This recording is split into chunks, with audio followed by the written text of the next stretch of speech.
dia, a graça e a paz de nosso Senhor e Salvador Jesus Cristo seja sobre a sua vida, meu querido. Eu sou o pastor Daniel Deusdete e no dia de hoje nós veremos o capítulo de número 10, com 44 versículos. É o capítulo de número 10 do livro de Esdras. É o último capítulo de Esdras. Esdras, um líder que soube conduzir o povo ao arrependimento. Isso é muito importante. Então esteja conosco, mantenha sua Bíblia aberta no capítulo 10 do livro de Esdras para nos acompanhar. Ou então entre em nosso blog site, jamaisdesista.com.br, onde você vai ter o trecho bíblico dessa apresentação e também da Bíblia de forma segmentada para você fazer o acompanhamento do que estamos falando. Como eu já disse, nós somos do canal da Semeadores. A Semeadores está semeando mensagens de vida. Aqui atrás nós temos um pedaço da logo, marca da Semeadores. Temos um fundo de capa aqui do livro de um dos lançamentos da Semeadores, A Mulher de Caim. Temos outro aqui, Postais da Vida, outro livro também de lançamento da Semeadores. Assim, a gente tem alguns livros, né? A Mulher de Caim, uma história de um diplomata em 65 países. Nós temos aí esse livro que tem o cartaz aí, que é Postais da Vida, um livro muito interessante. Temos aqui o livro, aqui só um panfleto do livro Superação, uma história muito interessante de superação de vida do nosso colega João Paulo, que tentou suicídio, mas Deus teve um plano muito maior na vida dele. As minhas firmes resoluções da minha autoria, aqui a exegese bíblica do professor D.F. Zido, A Queda de Satanás do nosso amigo pastor Eliezer da Silva Guedes, e da doutora Glenda Amaral nós temos o livro Missões, um Estilo de Vida. São obras, literaturas que nos acompanham dentro da editora Os Semeadores. Então nós estamos no último capítulo de Esdras, na segunda parte, onde Esdras deu continuidade aos trabalhos dos primeiros exilados. O regresso de Esdras e a reconstrução do povo de Deus como nação, essa é a segunda parte. E dentro dela estamos vendo o regresso do povo de Deus, que começou no capítulo 9 e estamos avançando hoje no capítulo 10. Estamos assim hoje concluindo o livro de Esdras e sua parte B, da parte 2, onde estava sendo feita a reconstrução do povo de Deus como nação, ou seja, dos remanescentes do pós-exílio ou da nova nação unificada de Israel. Primeiro, Esdras se preocupou com a questão física do templo. E depois foi a hora de tratar da purificação dos judeus que haviam regressado.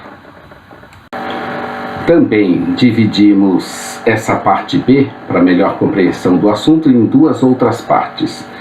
A reação de Esdras aos casamentos mistos, nós já vimos no capítulo 9, e agora nós estamos vendo a reação do povo. Primeiro, a reação de Esdras. Esdras ficou irado, ficou muito chateado com o que aconteceu, triste, começou a buscar a Deus. E agora nós vamos ver a reação do povo, é o que nós veremos no capítulo 10. O povo tinha reagido da maneira positiva à atitude de Esdras quanto aos casamentos mistos. Entenderam a mensagem e a pregação desse líder e mestre da lei que os ensinava a genuína palavra de Deus. Esse capítulo poderia ser dividido didaticamente da seguinte maneira, né? Primeiro, veio a tristeza sobre o povo depois da poderosa pregação de Esdras sobre os casamentos mistos, no verso 1. Depois, no verso 2, há a confissão deles, que aponta para o arrependimento. Em seguida, o arrependimento é demonstrado nos versos de 3 ao 17, e finalmente uma lista dos culpados é apresentada, versos 18 ao 44. Os líderes, os príncipes e magistrados haviam dado o exemplo de pecado. Capítulo 9, verso 2. Aqui Esdras, o governador e mestre da lei, dá o exemplo de arrependimento, não exortando o povo a se lamentar, mas ele próprio se lamentando. O seu exemplo funcionou perfeitamente, pois viram sua atitude, nessa atitude dele, um homem de valor, que sabia do que falava e do que já sofria pelas consequências dos atos tresloucados, principalmente de seu corpo de liderança. A estratégia e condução do negócio por Esdras estava funcionando muito bem. Aquela sua confissão, verso 14 do capítulo 9, se tornou modelo de confissão do povo por meio de Secanias, um de seus líderes. Quando um líder perde o poder de persuasão sobre o seu corpo de líderes, toda a sua estrutura está acabada. Mas aqui, Esdras consegue que seus líderes sigam o seu exemplo. Eles mesmos pensavam tanto que Esdras estava entristecido que Esdras tinha perdido já toda a esperança. Secanias, tomando as suas dores, o encoraja, afirmando que nem tudo estava perdido. Haveria uma saída e uma solução para aquele caso delicado e pecado grave da nação. O resultado é que todo o povo foi comovido e se arrependeu de fato. A tristeza e confissão levaram o povo ao arrependimento total. Em função disso, resolveram renovar a aliança deles. Não se tratava de fazer uma aliança inteiramente nova, mas de renovar a aliança mosaica mediante um juramento, verso 5, de guardar as estipulações referentes aos casamentos mistos, os trechos de Deuteronômio 7:3, Jeremias 34, 8 a 22, mostram uma renovação semelhante da aliança. Então esses trechos, eles mostram uma renovação semelhante da aliança. O termo hebraico empregado como despediremos aqui não é a palavra comum para divórcio. Aparece somente nessa passagem com referência a mandar uma esposa embora. Do mesmo modo, o termo hebraico do verso 2, traduzido como casando, não costuma ser usado para o matrimônio, mas também é empregado desse modo em Neemias 13, uma situação parecida.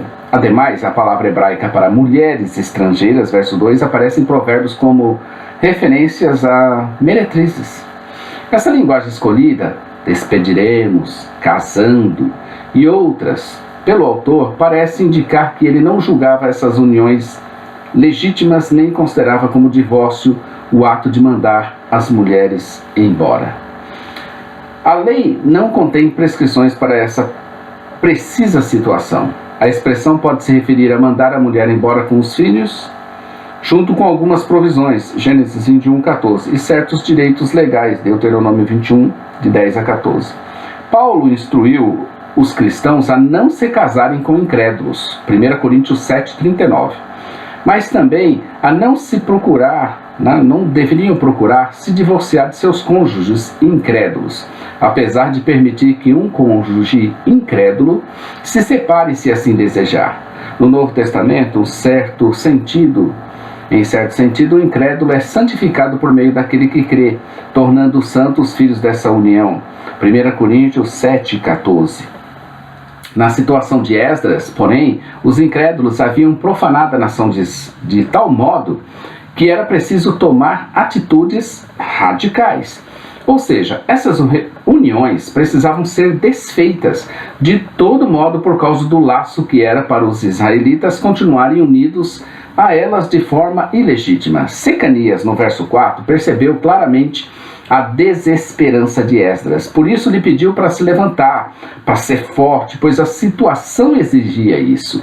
No verso 5, Esdras se levantou. Esdras respondeu ao encorajamento de Secanias e colocou seu conselho em prática. Como é importante em determinadas épocas um líder poder contar com uma pessoa que esteja ao seu lado dando forças, como foi Secanias que estava dando forças para Esdras. Ele ajuntou todo o povo e ajuramentou os principais sacerdotes, os levitas e todo Israel, de que fariam segundo a palavra, e todos juraram. A aliança era condicional, como indica o juramento feito pelo povo, e não pelo Senhor. No verso 6, Esdras se encontra na casa de Deus, na câmara de Joanã, situada no templo, onde não comeu pão, nem bebeu água, e ali permaneceu em jejum total. O jejum total era prática rara, Deuteronômio 9:18. Esse jejum indicava que Esdras não considerava que os exilados estivessem a salvo das maldições da aliança, com base apenas em seu juramento. O juramento tinha de ser confirmado por esse ato de contrição. Um pregão foi passado e o prazo para que tomassem providências reais seria de 3 dias, ou seja, tempo suficiente para qualquer pessoa que desejasse viajar até Jerusalém, tendo em vista o território reduzido de Judá. Aqueles do povo que não obedecessem ao pregão anunciado perderiam suas propriedades e seriam expulsos do meio do povo. Capítulo 7, versículo 26. O povo, como um todo, respondeu à proclamação, e assim todos os homens de Judá e de Benjamim, no dia 20 do mês 9, era dezembro essa época, um dos meses de chuva mais intensa, verso 13, estavam ali temerosos e tremendo por causa da questão dos casamentos mistos e por causa da abundante chuva, copiosa chuva que caía sobre eles. Raramente alguém se afligia em função das chuvas, pois estas costumavam ser consideradas uma bênção. Veja aí Deuteronômio 11, 13 a 15, 28, 12.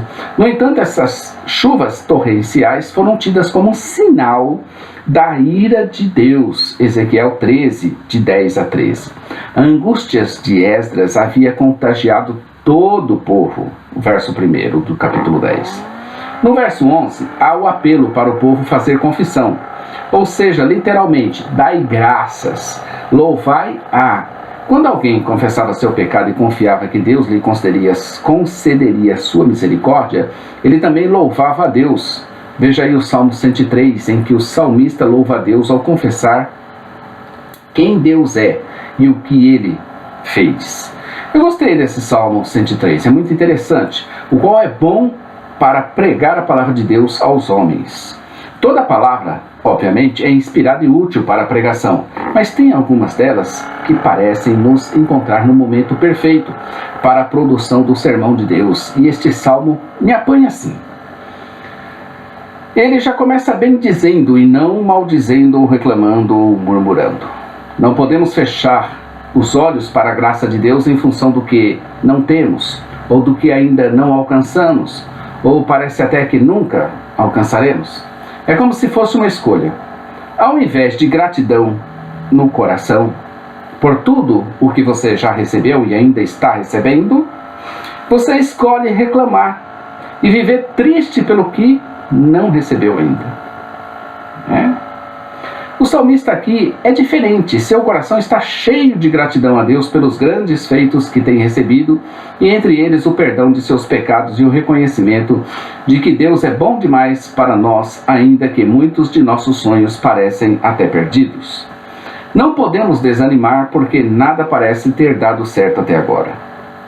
Ou será que estamos atrás de reconhecimentos e de glórias? Precisamos acreditar em nosso chamado e na nossa vocação. Ainda que ninguém acredite, você precisa acreditar e lutar, senão você está reprovado. Seja durão e somente desista dele no dia em que morrer, ou que Deus te der outro plano e propósito para você cumprir. Acredite, lute, busque sempre a Deus para fortalecer a sua fé ou te mostrar outros caminhos. Não aceite derrota para o seu passado, para os seus inimigos que querem te destruir. Seus piores inimigos não estão lá fora, mas dentro de você. O salmista lembrou neste salmo que o Senhor faz justiça, que julga e que manifesta o seu caminho e seus feitos a Moisés e aos filhos de Israel. Tanto um como o outro, agora no século 21, estão mortos, mas a palavra de Deus está viva. Portanto, Moisés e os filhos de Israel agora é você. Deus irá fazer justiça, julgar e manifestar seus caminhos e feitos para você. Acredite nisso. Outra coisa interessante nesse salmo é que Deus não retribui a nós conforme as nossas iniquidades e pecados. Senão, já estaríamos todos acabados. Sem ser injusto e sem abandonar os seus juízos, Deus, mediante a sua graça e misericórdia abundantes, permite a nós mais uma chance, e tantas quantas forem necessárias, enquanto houver em nós o fôlego de vida. Calvino, em sua introdução neste salmo, fala de ações de graça que devemos fazer diante de Deus tão misericordioso e bom para conosco. O Salmo 103, ele diz assim: bendize, ó minha alma, ao Senhor, e tudo o que há em mim, bendiga o seu santo nome. Bendize, ó minha alma, ao Senhor, e não te esqueça de nenhum dos seus benefícios. Ele é quem perdoa as tuas iniquidades, quem sara todas as suas enfermidades, a quem da cova redime a tua vida e te coroa de graça e de misericórdia, que farta de bens a tua velhice, de sorte que a tua mocidade se renova como a águia. O Senhor faz justiça e julga a todos os oprimidos. Manifestou os seus caminhos a Moisés e os seus feitos aos filhos de Israel. Verso 8. O Senhor é misericordioso e compassivo, longânimo e assaz benigno, não repreende perpetuamente, nem conserva para sempre a sua ira, não nos trata segundo os nossos pecados, nem nos retribui segundo as nossas iniquidades. Pois quanto o céu se alteia acima da terra, assim é grande a sua misericórdia para com os que o temem. Quanto dista o oriente do ocidente, assim afasta de nós as nossas transgressões. Como o pai se compadece de seus filhos, assim o Senhor se compadece dos que o temem, pois ele conhece e sabe a nossa estrutura e sabe que somos pó. Quanto ao homem, os seus dias são como a relva, como a flor do campo, assim ele floresce, pois soprando nela o vento desaparece e não conhecerá daí em diante o seu lugar. Mas a misericórdia do Senhor é de eternidade a eternidade sobre os que o temem, e a sua justiça sobre os filhos dos homens para com os que guardam a aliança, a sua aliança e para os que se lembram dos seus preceitos e os cumprem. Nos céus, verso 19, estabeleceu o Senhor o seu trono e o seu reino, domina sobre tudo. Bendizei ao Senhor todos os seus anjos valorosos em poder que executai as suas ordens e obedeceis a palavra. Bendizei ao Senhor todos os seus exércitos, vós ministros seus que fazeis a sua vontade. Bendizei ao Senhor vós todas as suas obras em todos os lugares do seu domínio. Bendize, ó minha alma, ao Senhor. Verso 22. Um conselho final eu dou para você, minha alma. Bendize ao Senhor. A verdadeira confissão deve nos conduzir ao arrependimento verdadeiro, que se manifesta com as obras decorrentes dela. Em seguir ato contínuo ao louvor e às ações de graça, como o Salmo 103 explicou acima aí tranquilamente. Então essa verdadeira confissão traz aquela tristeza dentro de nós e nos conduz ao arrependimento verdadeiro, que se manifesta por meio das obras decorrentes dela, que são o louvor e as ações de graça. Os homens presentes não apenas expressaram a sua angústia, verso 9, como também concordaram com Esdras quanto ao seu pecado e quanto à sua culpa. No verso 13, há uma preocupação quanto ao povo no cumprimento de maneira adequada de suas obrigações que eles entendiam deveriam ser tomadas atitudes a partir daquele momento. Eles eram muitos, havia muita chuva e muita coisa a se fazer, portanto tudo deveria ser feito com cautela. Já no verso 14, parece que decidiram por causa das chuvas, então que todos os casos viriam a eles somente em tempos oportunos sem pressa. No entanto, está dito que se opuseram a esta coisa, obtendo inclusive o apoio de Sabetai. Provavelmente se opuseram ao adiantamento, isto é, receberam cada um em tempos oportunos mais para frente.